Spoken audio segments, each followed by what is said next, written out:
What is going on? What is going on? What's going on, y'all? It's your boy Ash back. Sorry it took so long, but a couple of things happened, but we back at it again, back on the grind. With that being said, how y'all been, man? Uh-huh. Uh-huh. That's what's up, bro. Shout out to you, man. I'm glad that happened. Or I'm sorry. I hope things get better. Make sure you drink water though. You know what I'm saying? With that being said, I got a couple videos lined up, y'all. You know what I'm saying? Am I gonna be uploading the rest of the week? Probably not. But I do got a couple of things in store. That being said, um, make sure y'all follow me on my Instagram. A lot of niggas I start promoting stuff more. So make sure y'all yeah. So I got a video today by K Rich Productions. Go ahead and get into the video, man. Yeah. That being said, appreciate y'all for joining me this video, Graveyard Crew. Yeah, let's go ahead and get into the video. Run my intro, y'all.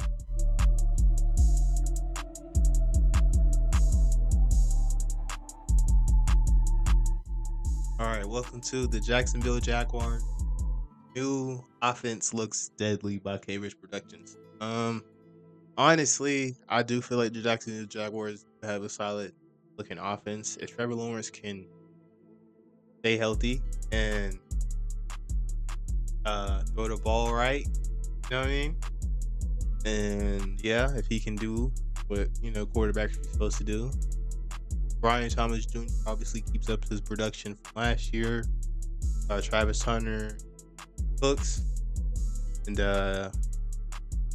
I don't know what their defense is looking like, but we'll see against the Carolina Panthers. Yeah, we'll go ahead and get into the video now. I can chat. I ain't got to bleed. Trails, Cowboys. Harris in the block to the end zone. Caught. Like the video for a Biscoff cookie. Touchdown. The rookie from LSU, Brian Thomas.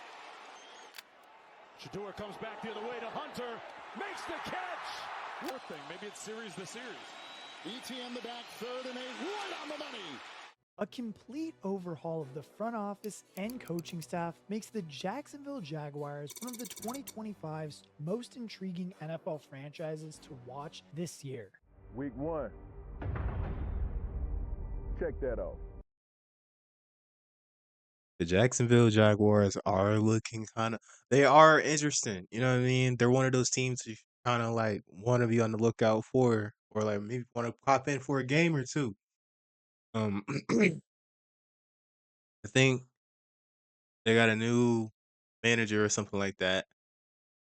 I think they got new coaches. I don't know for sure. Most importantly, nigga, Travis Hunter, the unicorn of college football, Heisman winner, Travis Hunter, Jacksonville Jaguars, essentially going home. And hey, it's looking kind of decent for Jacksonville. Out of trouble. ETN to the end zone. After slimming out and getting younger at virtually every position, new head coach GM duo Liam Cohen and James Gladstone have flipped the So it's a new head coach and a new. I remember this guy. I think this is like Amir Khan or something like that. I could be wrong. I could be wrong. Remember this guy? But I think this is like their new. offense on its head within a matter of months. After This is their new head. He was glazing Travis Hunter.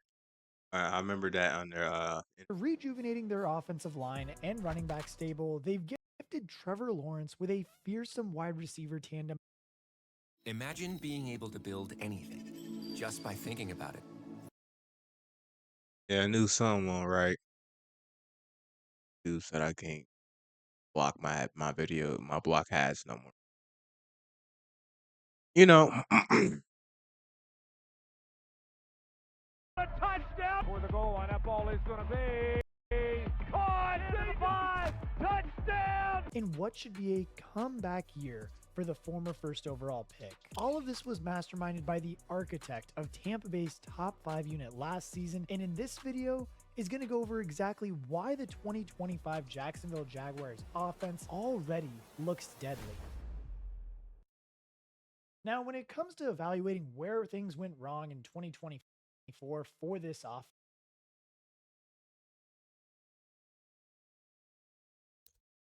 hey y'all, we're back. I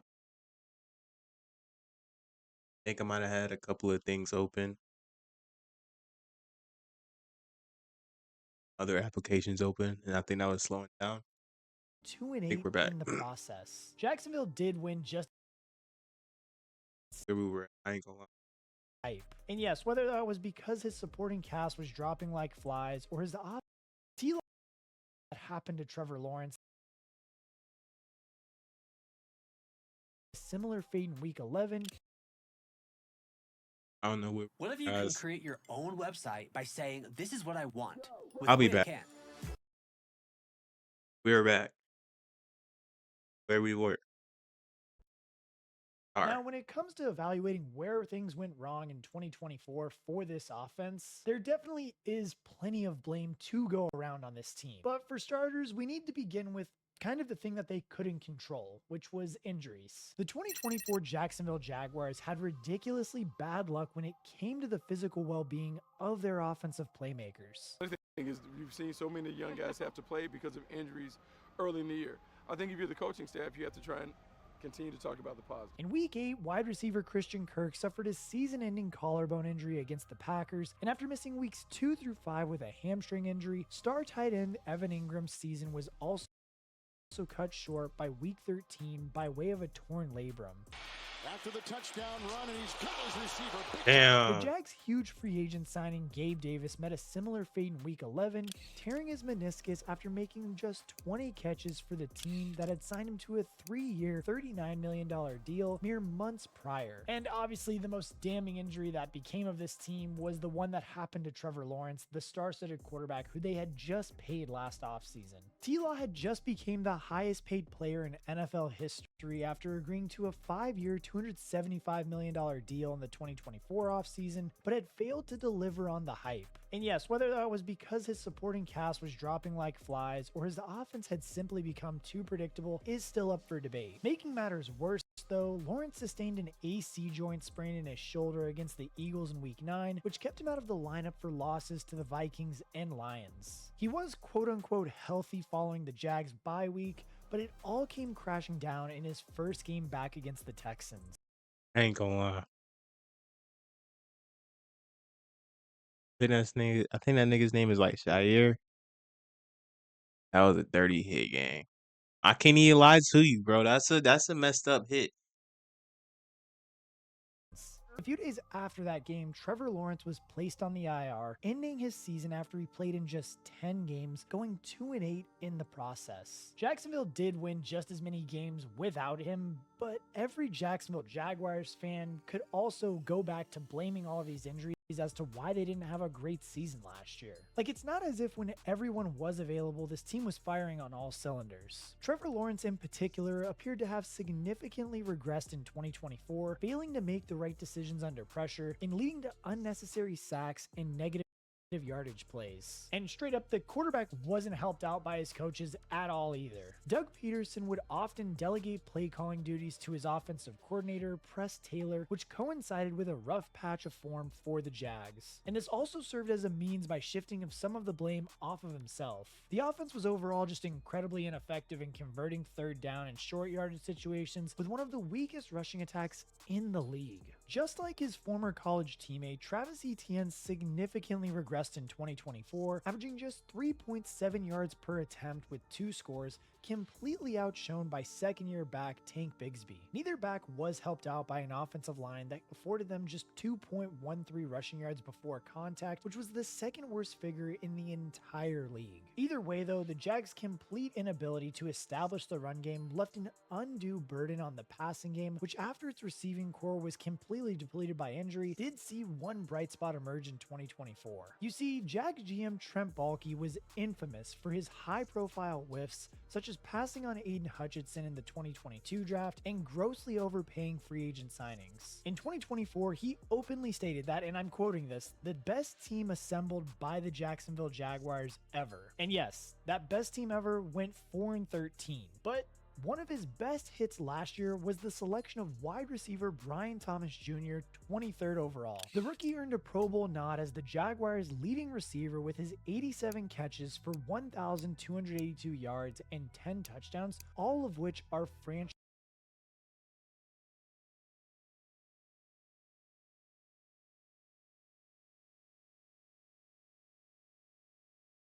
BT Junior, man.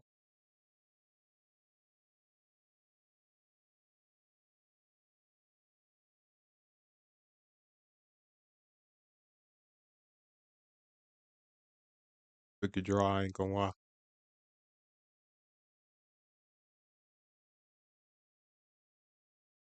Still pretty good though, can't lie.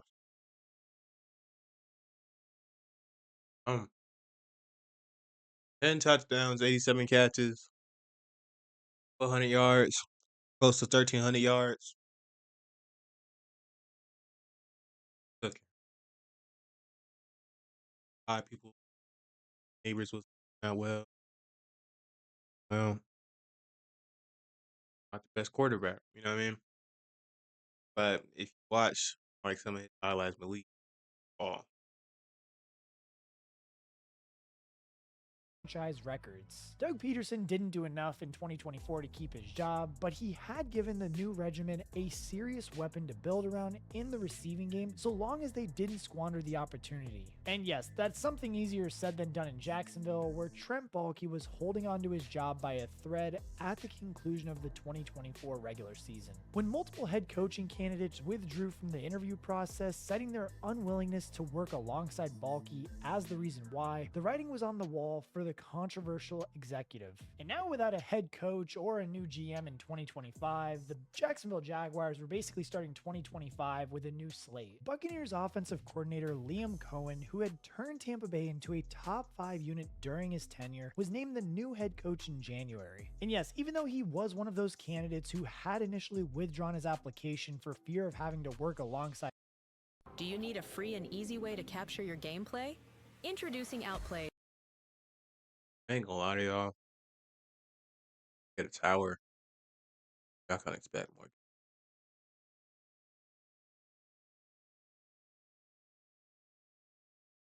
I ain't really like how the last gameplay video turned out. It was cool, but it was ass to me. But if y'all enjoyed it, I'm glad you enjoyed it. I just feel like it was ass. Top capabilities, but that's something I want to do. Back to the video. Never mind. Got hit with another ad.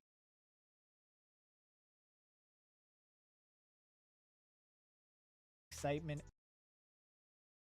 for fear of having to work alongside Baalke, Cohen struggled to contain his excitement at his first press conference in Jacksonville. While Cohen will be calling plays on Sunday, his offensive coordinator Grant Udunski will play a pivotal role in constructing and preparing this unit for game days. Udunski arrives from Minnesota, where he worked under another disciple of Sean McVay and Kevin O'Connell, meaning that there's plenty of modern offensive brainpower in this coaching staff. Conveniently for him too, Cohen was asked by the team owner Shahid Khan to play a major role in recruiting the next general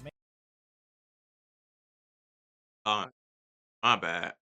manager manager, with the objective being complete synergy between both parties. And when the time came, it was no surprise that the Jags selected a familiar face for Cohen from his time in LA. James Gladstone had served as the Rams' director of scouting strategy since 2019, with a Super Bowl ring to his name by the age of 30. Now aged 34 though, Jacksonville made Gladstone the youngest general manager in the league at the start of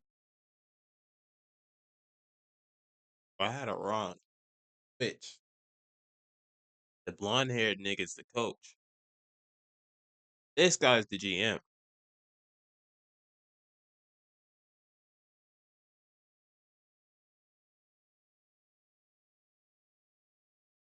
All right.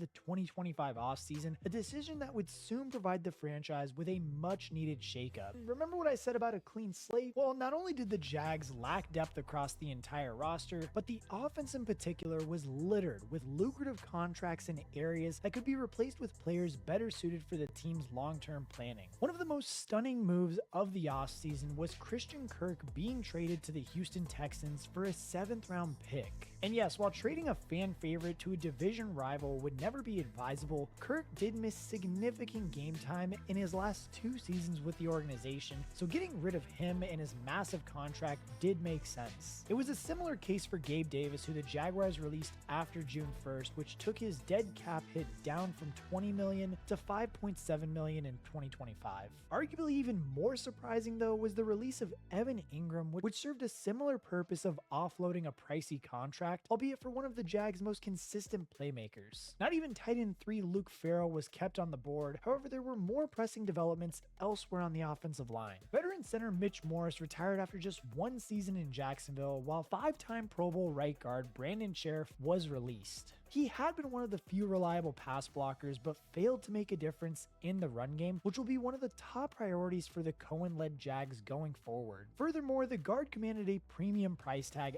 at the age of 33, which simply doesn't suit a roster that Gladstone is trying to make younger. And don't get me wrong, because all of those losses are pretty sizable losses too, especially when you look at the skill positions and the guys they lost there, such as Christian Kirk and Evan Ingram in the big picture. However, Gladstone wasn't planning to leave the holes on the roster for very long. Jacksonville signed 27-year-old guard Patrick McCarry from Baltimore on a 3-year deal to replace Brandon Sheriff, while 26-year-old Robert Hainsey from the Tampa Bay Bucks was brought in to fill a vacancy at center. Although Hainsey fell out of favor with the Bucks last season, he already is familiar with Cohen's system and has plenty of starting experience under his belt. At tight end, Jacksonville then signed Hunter Long and Johnny Mundt on 2-year deals, and in Long, the Jags are getting one of the league's stronger blocking tight ends who showed flashes with the Rams, while Johnny Mundt will be very viable as a receiving option behind the emergent Brenton Strange, who himself took huge strides in year 2. It is unlikely that any single one of those players in Strange, Long, and Mundt will replace Evan Ingram's output, but it is the aggregate, so they should do enough to keep this offense churning. If Brenton Strange can stay healthy on his current growth track, Jags fans might just have the next elite tight end on their hands too. But next came a little bit tougher of a part, which was trying to find Christian Kirk's replacement. De'Ami Brown does come in off of a career season in Washington, but he's only on a 1-year deal. Instead of shopping around the free agent market, the Jags chose to make the boldest move in this year's draft, starting their new era off with an absolute bang. We're trading up in the draft. We're moving from pick 5 to pick 2. The Jacksonville I ain't gonna lie to you, this move kind of wild,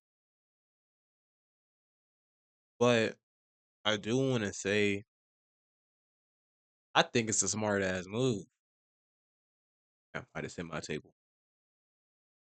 Um, Not only are you getting a solid decent receiver,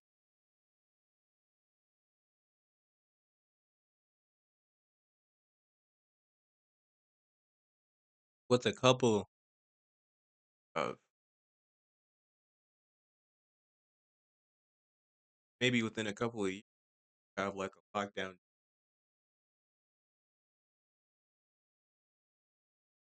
Y'all, I think we all kind of know advertise like this. Great way of watching for the ball, keeping an eye on it, and tracking it. More importantly, nigga can catch in some of the most weird positions I've seen. real long time.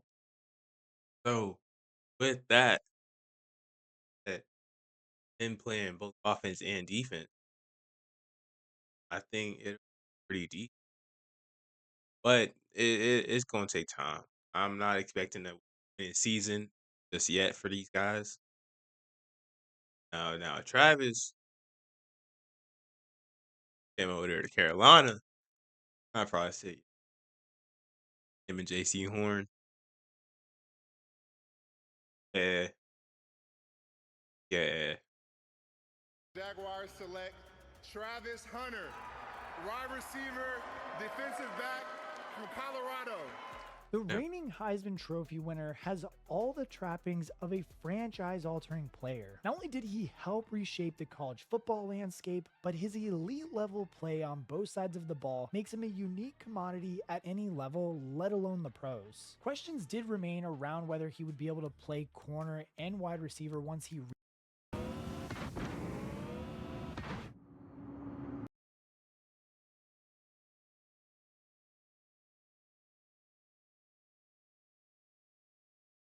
Think that we'd be watching like an hour video. Nah, been recording for 21 minutes. Video is 13 minutes long.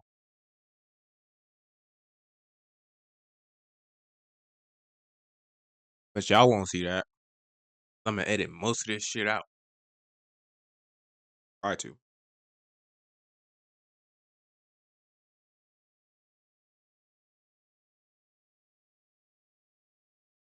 Well, don't look at that. That's the next video.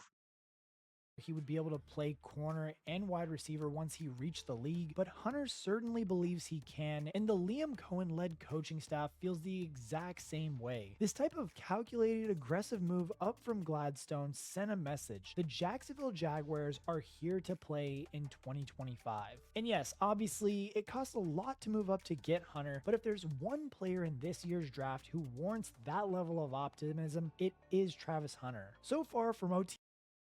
Like, that's why I say like I can't really be mad at the fact that they did it. Cause it's like in that draft, there's not a lot of people that you're gonna trade up, try and go get. You know what I mean? So it's like I feel like draft that we just had, like I could have seen them that for probably Travis or Abdul Carter. And both of them niggas nature. You know what I'm saying? TAs and training camp too, they indicate that Hunter has dedicated himself to learning the offense before taking on his defensive duties. But truthfully, it's just his love of the game as well as the change in the air in Duval County should feel.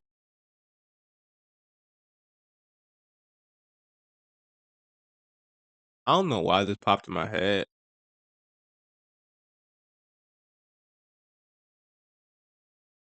but you imagine Michael Parsons,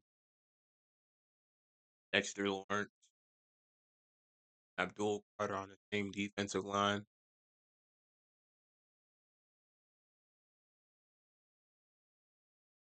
It was just a thought. Is the nigga gonna sign to the Eagles? No, I hope not. I don't want him to take his ass to the Detroit either. Where I think Michael Parsons should go.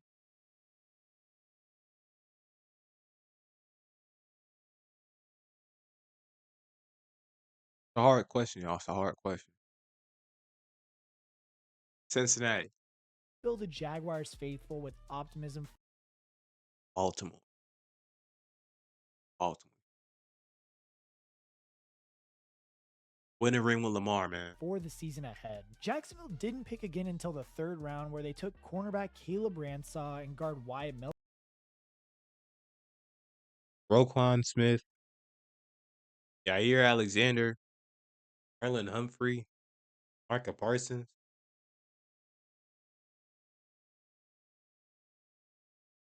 and Malachi Starks.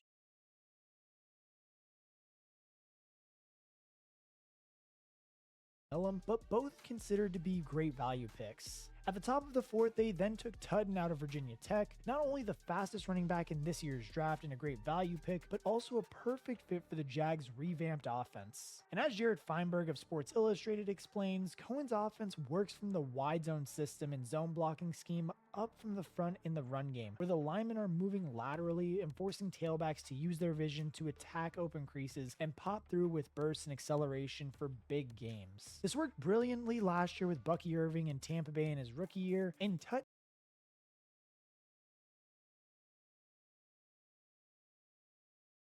This nigga like low key dead ass made Bucky Irvin a star. Like I can't even cap. Like Bucky Irvin is kind of that guy.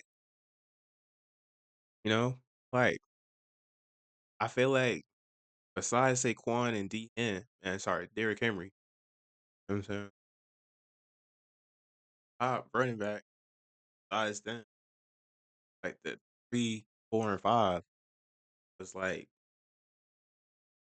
Mir Gibbs, Bijan Robinson, Bucky Irvin. That's like the number 5 running back. Top 5. Tutton is a comparable build, but with a significantly higher athletic ceiling. Virginia Tech ran a similar scheme in his time there, which Tutton was able to exploit over the past few seasons. With the improvements to the Jags O-line this offseason too, it's hard to imagine him making an impact as a rookie alongside Allen, the do-it-all back that Jacksonville took in the 7th round. The running back room appears somewhat crowded now, so don't be shocked if you see a late trade for one for ETN or Bigsby, but all indications are pointing towards Tutton being a game changer early and often. So now with all of these new additions too, the Jaguars have not only armed Trevor Lawrence with a young core of talent, but also provided him with a leadership determined to build around him and his strengths. With T-Law back at full health, the franchise quarterback can take his time and really grasp Cohen's system, as the Clemson alum has admitted there's quite a steep learning curve. But with a deadly wide receiver duo in Brian Thomas Jr. and Travis Hunter, a backfield that needs to prove itself after a dismal 2024, and a healed up Trevor Lawrence leading the way, Liam Cohen's Jacksonville Jaguars offense looks absolutely deadly. Add in the fact too that they're in one of the weakest divisions in football, and who's to say they don't challenge for the division title? The Titans have a rookie quarterback. He said they got one of the weak football. Let's look at that.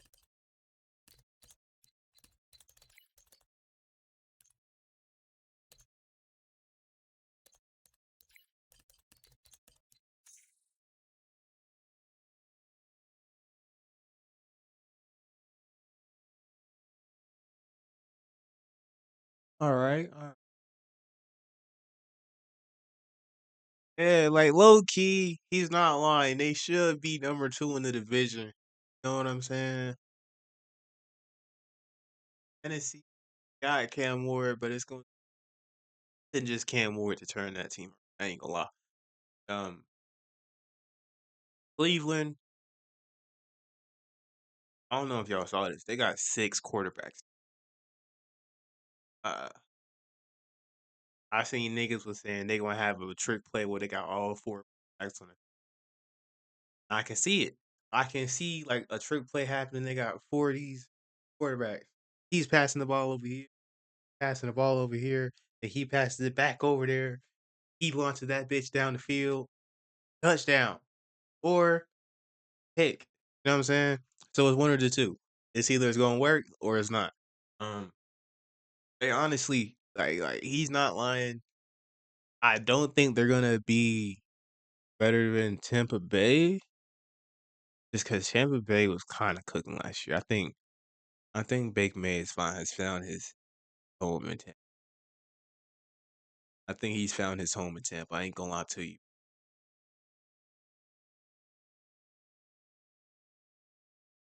Cleveland. I don't even. I can't even talk about what happened to what my nigga Quinshon did. Quinshon can't keep his hands to himself, y'all. I'm ashamed to say that. I watched this nigga on Ohio State cook, bro. And Quinshon just can't keep his hands to his. Now I'm not talking shit. If he puts his hands on her, he puts his hands on me. And I want to meet that nigga. Shout out, bro. Yeah, honestly, they should be number 2 in the division. Let's go ahead and get back to the video. Yapping. It's about done too. Quarterback and no defense to speak of, the Colts have an inevitable task of trying to pick between just Daniel Jones and Anthony Richardson under center. Ain't gonna lie. Hey, Rich. Gotta talk about my Panthers, man. Do we not have one of the best receiving cores in football right now? Or one of the better looking receiving cores right now? Xavier Legette, Adam Thielen, Ted McMillan, Jimmy Horn Jr., and Hunter Renfrow.